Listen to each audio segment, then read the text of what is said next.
Parliament چلانے کا اور ممبران سے اور باقی پارلیمانی اور حکومتی امور جو ہیں ان سے انٹریکٹ کرتی رہی ہیں، تو ان کو بھی ایک وسیع تجربہ ہے۔ اس طرح سردار عبدالرحمن کھیتران، وہ آپ کو پتہ ہے کہ ہمیشہ خبروں میں رہنے والے جو پولیٹیشین اور وزیر ہیں بلوچستان سے، ایک لمبے عرصے تک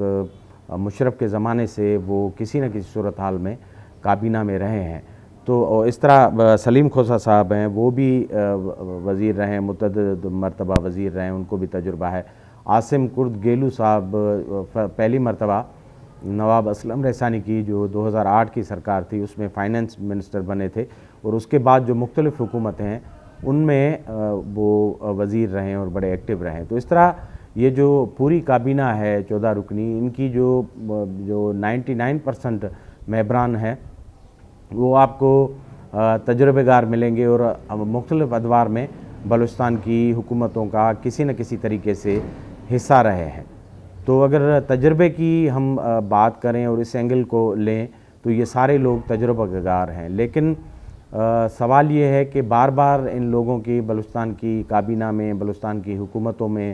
فارمیشنز میں ہونے کے باوجود بلوچستان کے حالات کچھ بدلے نہیں ہیں۔ تو ایسا کہنے میں کوئی حرج نہیں ہونا چاہیے کہ یہ جو پرانی شراب ہے وہ نئی بوتل میں پیکنگ کر کے دوبارہ سے مارکیٹ میں بلوچستان کی میں رکھی گئی۔ اب دیکھتے ہیں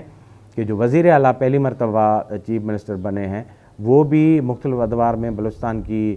جو منسٹریز ہیں ان کو ہینڈل کرتے رہے ہیں، ہوم منسٹری سے لے کر دیگر جو اہم منسٹریز ہیں۔ اب یہ لوگ مل کر کس طرح اس گورننس کے ماڈل کو امپلیمنٹ کر پاتے ہیں جو کہ بلاول بھٹو اور پیپلز پارٹی کی قیادت بلوچستان میں چاہتی ہے، کیونکہ یہ دور خود پیپلز پارٹی کے لیے بلوچستان میں اسپیشلی میک اور بریک کا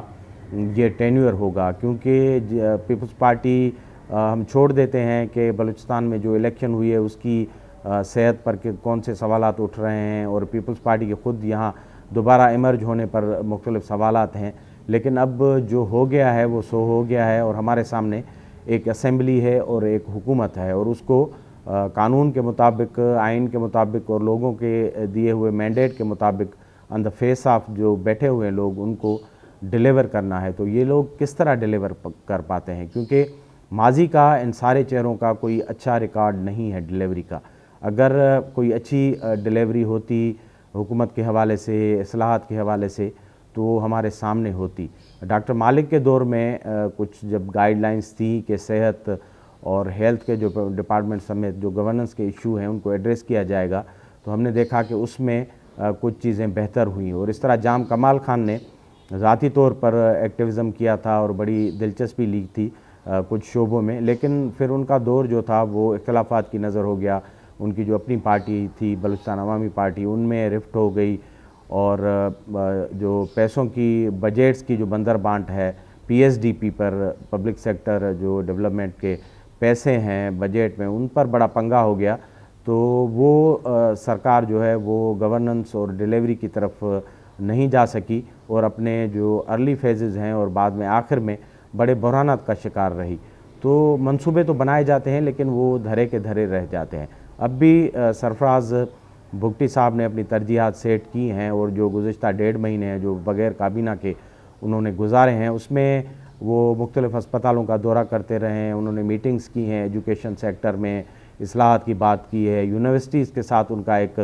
اسٹینڈ آف اس طرح ہوا کہ یونیورسٹیز احتجاج پر تھی اور بجٹ مانگ رہی تھی، تو انہوں نے کہا کہ یہ بجٹس وغیرہ کنڈیشنل ہوں گی گورننس اور سروس ڈیلیوری پر۔ اب دیکھتے ہیں ان کی کابینہ آ گئی ہے، ان پرانے اور تجربہ کار لوگوں کے ساتھ وہ کس طرح بلوچستان کے مخصوص جو قبائلی سماجی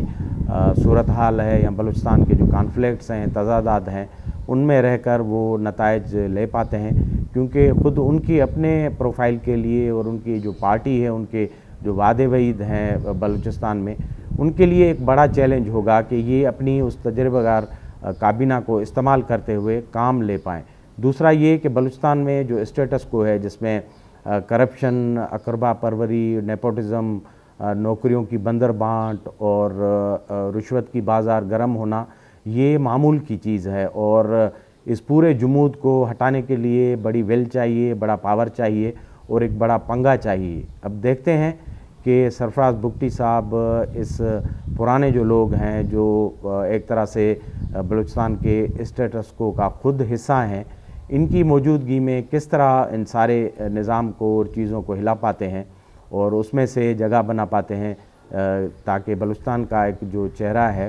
بہتر صوبے کا، اور جو ان کی گورننس کا ماڈل ہے اور سروس ڈیلیوری کا ماڈل ہے، جو کی ڈپارٹمنٹ ہیں 8-10، ان میں کس طرح نظر آتا ہے۔ اب یہ جائگنٹک چیلنج ہے، ملین ڈالر کوسچن ہے اس حکومت کے لیے، سرفراز بگٹی صاحب کے لیے، کیونکہ اب ان کی کابینہ بن چکی ہے، حکومت کے لیے کوئی زیادہ ایکسکیوز نہیں ہے،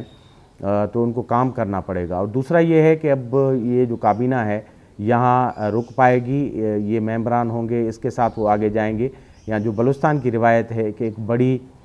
ہیوج قسم کی کابینہ کے ساتھ حکومتیں بنتی ہیں، کیونکہ بہت سارے الائز کو اور لوگوں کو